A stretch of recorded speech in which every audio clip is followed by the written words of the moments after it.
Hi, and welcome to the brand new TV show, Route 10, coming to you from the beautiful parish of St. Philip.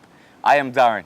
And I am Vanessa. And for the next 13 weeks, we're going to be sharing with you what makes Philippines unique. We're going to be meeting interesting people, seeing magnificent places, and most importantly, we're going to be hearing stories. Some of them are going to make you laugh, and some are going to make you go, Speaking of magnificent places, this is the Crane Resort, the second oldest hotel in Barbados and one of St. Philip's landmarks. Another St. Philip landmark, he's not 1,000 years old, but he does know a lot about St. Philip. The St. Philip guru, born in St. Philip, raised in St. Philip, G. Addinton Forde. It's the most easterly and the largest of Barbados' parishes. It is 15,040 acres. It is 2.5 times larger than the smallest parish. It holds 500 acres more than St. James and St. Joseph put together. We have more than 90 residential areas. These are the plantations. Bailey's, Carrington, Map, Foursquare, Grove, Harrow, Union Hall, Whitehaven, Bushy Park, all those are recently plantations. And the cane grinding factories, there's 15 of them. Among them are Carrington, we one at Fortescue, Congo Road, Edgecombe, Mount Pleasant, Three Houses.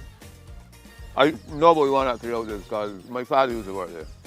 We have approximately 50 churches in St. Philip, and they cover about 12 denominations. We have 9 schools, which are 7 primary, 1 secondary, and 1 nursery. We have 17 football-sized playing fields. One of the most outstanding landmarks in St. Philip is perhaps the most outstanding landmark in Barbados. That's 6 roads. It is expected that 2 roads will cross, so we have a 4 cross. But to have 3 meeting together, that's extraordinary. So 6 roads is very special in that area. And one of the things about 6 roads is that it has been responsible for the sense of community that we have in St. Philip, which I don't think is in any other parish, because everybody meets everybody else in 6 Roads. There are about 40 different businesses in 6 Roads and the surrounding area. So people in St. Philip, they go to 6 Roads for a variety of things before they go elsewhere, Bristol or Sheridan or one of those places. 6 Roads is worth your time. All that information and more is going to be shared with us weekly by Mr. Forde, included in his book titled The St. Philip Book. Go get your copy. I was like, this ain't tracking for me, man. Tracking for me at all. Paddy was an old, retired white man who lived in Foul Bay in St. Philip.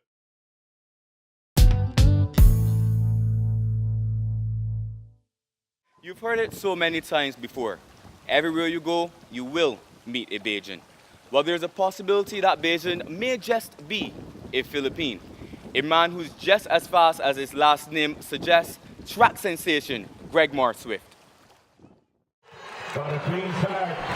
Look at Profit and Swift. Profit and Swift. Profit and Swift. Oh! I've been living in St. Philip since I was at least like 4 or 5 years old. I attended the St. Leonard's Boys School, and after I graduated from there, I went to the law school, and then I went to universities in the United States. I went to Indiana State University. You know, as a kid, everybody always used to get run around and stuff like that, right? And when I got to St. Leonard's Boys School, first of all, I used to play football, right? And it's an all-boys school, so there was a lot of youngsters to pick from, right? But I made the team, and unfortunately for me, I wasn't good enough, right? So I just sat on the bench and stuff like that. But during the practice sessions at St. Leonard's, coach had an eye, and he said that I had good speed off the ball. right? So I should try out for the track team. I was like, this ain't tracking for me, man. Tracking for me at all. But I went to trail anyways. I was running the 100 then, and he said I had good speed, but I came dead last in my very first track race, man. And of course, I said, Greggmar, listen, although you came last, a little bit of training, a little bit of tweaking here and there, you could run, you could go places. Just a short 3 years later, I made my first national team for Carifta 2007 and in the in Turks and Caicos Islands. I haven't had a good season this year. I pulled my hamstring, but last year indoors I ran 754, which ranks me 10th in the world in the 2015 indoor season, and it's also the Barbados indoor record, which was once held by Ryan Brathwaite. Then I came outdoors and I ran 13:28, and it ranks me 15th indoors and the only Barbadian athlete to be ranked higher than me ever in the 110-meter hurdles was Ryan Brathwaite when he got the gold medal in 2009, and Shane Brathwaite in the same 2015 year when he ran 13:21 and he was ranked 12th.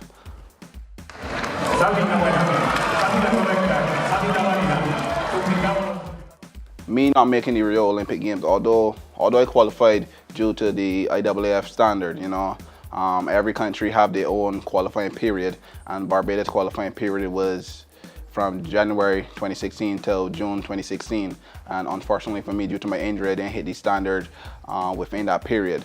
Even though track and field is everything for me, we are planning for next year. I'm going physiotherapy to get my hamstring better. I'm getting back on track. Like how somebody is a news reporter, I'm a professional athlete, and that's my job, and that's what I get paid to do, right? And I have to take it very seriously, and I train 6 days a week back in Indiana. Now, I actually graduated in 2014 and did the 4 years that I was supposed to do, graduated on time, and my major was insurance and risk management. I get paid to run. Not only get paid to run, I get paid to be a mentor to youngsters in Barbados. I get paid to wear Adidas apparel because that's who's my sponsor. It's not only speed, because you know, a lot of people can get out there and run fast. So what I bring is a Bajan aspect to it, all right? What is that? Basically, how I was brought up, all right? How I was raised, my manners. Yes, please, thank you. Even though I've blown up in the US and I've traveled all over the world, you still have to be humble. You just keep on learning along the way, keep on growing, all right? Just because you've made it, or made it in the sense of in certain people's eyes, that don't mean that you're supposed to be go out there and just show it off to people, all right? Help other athletes from Barbados get to the US, because if you continue tracking Barbados or continue any sports other than cricket, you know, you're not gonna get too far. And letting athletes know that you can go to any school in the US and excel. You just don't have to go to the big ones, for example, the University of Florida or the Texas A&Ms. You know, wherever you go, you can excel. All right, once you go and you apply yourself. So I was raised in St. Philip. First of all, I moved a couple of times. I was raised in Crane, and then I moved over to Ruby Park. All right, so I didn't really have a lot. All right, before I came here to Emerald Park West, I didn't really have a lot, man. But it really made me be thankful for what I have. I don't want to be raised any other way. Right? It's like a lot of people had helping hands in raising me. All right, it wasn't only my mom or my grandmom or my uncles or my family members. Right? As a matter of fact, the whole community was like an extended family. Right? And if I was raised in the heights and terraces elsewhere, I don't think that I would have had the upbringing that I have right now. Right? And that's something that I cherish deeply. Something that I cherish the most, man. My upbringing. Like my friends, they wasn't as successful as I am. All right? They got into some trouble, whether it be the law or whatever. All right? They got into some trouble, but none of my friends, they never handed me a cigarette. They never handed me weed, guns, or anything like that. All right? And even though I thought about it, because I'm a kid, my mind wondered, what is this? All right? They were the ones that say, even though they were heading on the wrong way, they said, Greggmar, listen, you got a career, right? Do X, Y, and Z and focus on this. Don't be on the block, all right? So, I mean, that's St. Philip to me, all right? That's my upbringing. My name is Greggmar Swift, and I'm a proud Philippine. We're looking forward to bigger things from Greggmar in the upcoming months.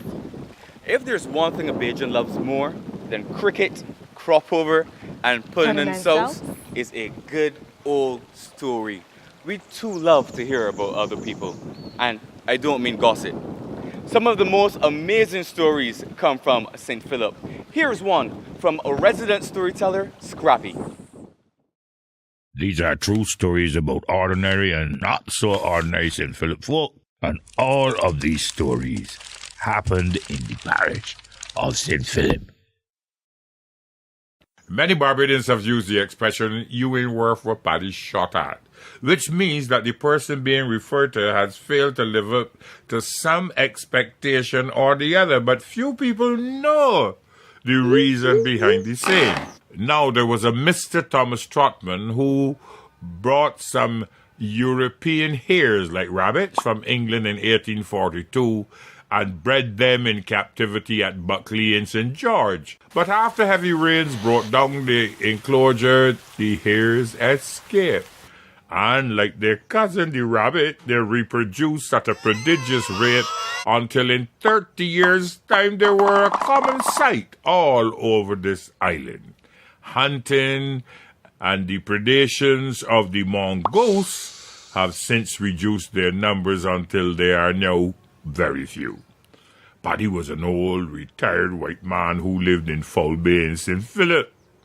He had an old rifle and he passed his time by hunting these hares. Now, one Forde morning while he was out hunting, Paddy saw a hare in the distance. He crept up to it as close as he could get and bang!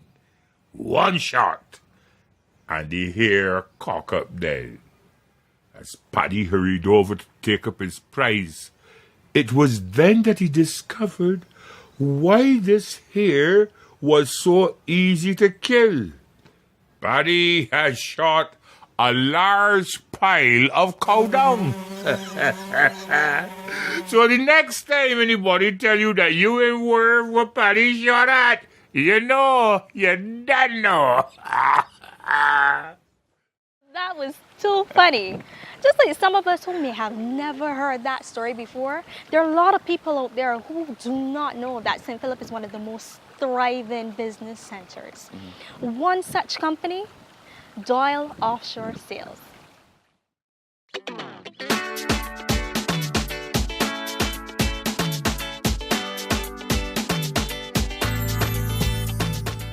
My name is Dana Seymour.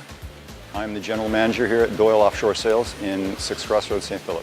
I come from Canada originally in London, and I was a sailmaker in 1974 as a young kid out of school. I was sailing since I was 13, and I really liked the sailing, and being able to make sails was a bit of a passion. It is for most who've been around as long as I have in the business. We opened the company in this first building in 1988, and with 8 people. We currently now have just over 40, and we have 3 buildings. It's about 18,000 square feet of working space. We have offices and storage space on top of that. We have dealership running from Trinidad all the way through to Puerto Rico.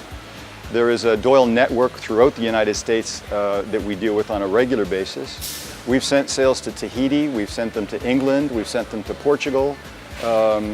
There's no sort of real limit to where we can go, but most of it will be the Caribbean and the United States if I had to sort of sum it all up. Well, once we know the dimensions and the information to attach the sail to the boat, we can go ahead and design the sail and the cut sheet that will allow us to send that information down to the various departments that the sail will pass through. And the design is pulled down onto this computer here, which is a computer that nests the different panels. You can see the screen. All of these things along the top of the screen are all components of the sail, and they are dropped onto this table right here in CAD and nested so they're keyed, no material is wasted. And it can also tell us exactly how much material we need and make sure we have enough material. When this has been completed, it is then moved over onto this computer and the actual sail is cut. So this is the cutting computer, this is the nesting computer. One can't really work without the other. This here is one panel that you saw the cutting table cut. The sail will be a series of 1 panels joined together. On each panel, there is a taper line that the computer has drawn. This taper line will join to the cut line of the panel below it, or above it, whichever direction they're tapering. All these individual panels will be joined with this adhesive glue, and when the sail is joined together, it will be taken to the seaming machine, which we just saw, and permanently stitched together. This is where the sails, triangular sails, will be sized, measured the 3 corners and 3 edges of the sail, make sure that they're what the computer's designed, and that sail then leaves the second layout stage and moves on to what we call the patching stage. The patch is designed to hold a special size eyelet. This eyelet will be based on the amount of load that's going to be in the corner. The more load, the larger the eyelet. There's many external rings we can put in, many different mechanisms in sail making to support the corner, but no matter what we do, we must reinforce it. This is where all those reinforcing corners that have been glued and stapled to the single layer of sail are actually sewn down permanently. It takes big machines and it takes strong machines. We have 4 machines that do this work. You'll notice that we put them in the floor so we don't have to lift the sail up onto the machine or onto a table. This makes it easier for the operator and again affords us a larger space when we need it and a smaller space when we don't. This cover is being sewn on the clew of the sail on the very back end because it is going to be exposed to the sun. Acrylic is 100% synthetic fabric that does have excellent UV properties, much better than polyester. So on all of the sails that we do that are going to stay out in the sun, we put this cover on. You can see the attention to detail that we have to put into the sail to put on this D-ring in the quarter. A lot of hand sewing, a lot of stitching with very heavy yarns, and the leather to protect the inside of the webbing of the ring and to make sure the sun doesn't get to any of the heavy stitching that's underneath the leather. They just finished Duraseaming it, which is a process that we use to help reduce a UV degradation on the stitching and also chafe. And it's like a clear emulsion that goes over top of the seams and over top of the stitching and protects the stitching from the sun. By the time it gets here, it's checked out, folded, put back in a box, ready to go out the same door it came in. Sail making, I always like to think of it about as much as an art as a science. And if people are interested in both, sail making is a good place to be because it's a blend of both those 2 facets. Young people, I think just finding a job nowadays is pretty good for anybody. But if you find a job that you can have a little fun at, that you enjoy, that's interesting, I think you're way, way ahead. And I think that's maybe why I've stuck it out as long as I have, because I do enjoy it and I do find it interesting. Some call it happy hour. I call it my favorite segment. Darren and I, we get to sample some cocktails made specially for Route 10. I'm gonna garnish cherries. And there you have it.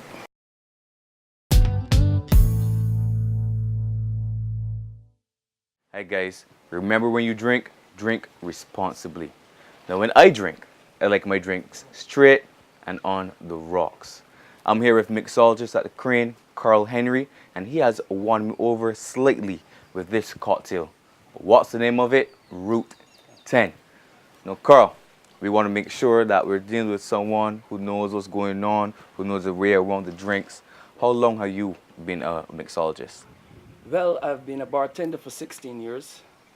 Out of that 16 years, I've been a mixologist 5 years. Yeah. All right, so you've been in competitions? That's right. Great, so That's you right. definitely know what's what going on. is going on. That's true. Hi guys. Hi. Hi Carl. Hi, how are you doing? I'm good. How are you? I'm good. Okay, great. This is my favorite segment. Wow. Nice. So, so what are we doing today? Today we are doing a cocktail called Route 10. We're using some rum, blue curacao, cranberry juice, pineapple juice, touch of grenadine, hint of fresh lime. Sounds good. Very special cocktail, very unique. You can use it at home. Yeah, you can make it at home. Now, before you go ahead and start the drink, normally when guys hear cocktail, they think, that's a ladies' drink. It's not for me. I want to stay away from that. Is it weird that Route 10 cocktail can still bring a pack of punch for both the guys and the ladies to enjoy a nice smooth beverage? Yes, sure. I can smooth it out for the ladies, and I can make it a little for the gentlemen. Great, great, good stuff. Sounds Well, good. let's see you work your magic, Carl. Okay, first we're gonna start some rum. We're gonna do an ounce. and a half R2, rum. R2 ounces. You can do that also. You gotta do 1 part of cranberry, 1 part of pineapple. It's a simple drink you can make at home. Smells good already. Yes, a nice flavor. The flavors coming together. You get a dash of grenadine.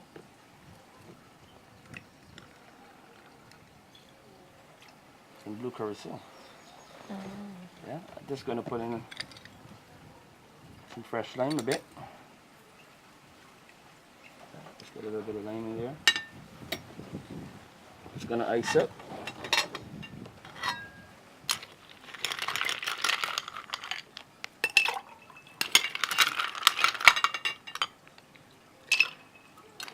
I'm going to put a couple inside.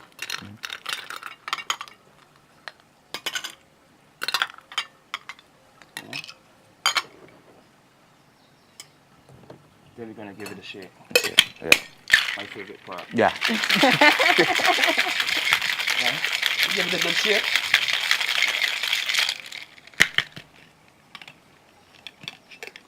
Then we're gonna go right over. Whoa, I love the color though.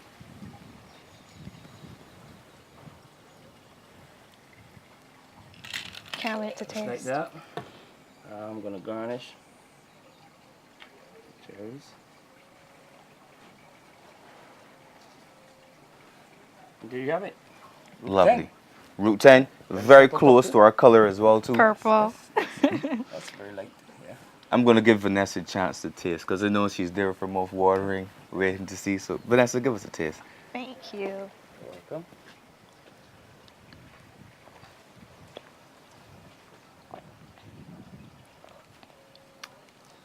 What can I say? It is my favorite. All right, so thank you very much, Carl. Great mixing drinks with you. Next time I meet you, you gotta give me something straight on the rocks. I'll make sure I But do something for you. I'm also gonna ask for a Route 10. All right, so remember the mix. Yeah. Write down the mix, Route 10. And remember to follow us on Facebook, follow us on Instagram, and on Snapchat. We'll be here next week, and we're looking forward to seeing you again on Route 10. Goodbye. This was in the days when there was no radar or anything, so The shortest marriage that ever occurred must have happened right here in Barbados sometime during the 1950s. I wanted nothing to do with music. We have the best people, the best food, we have the best of everything.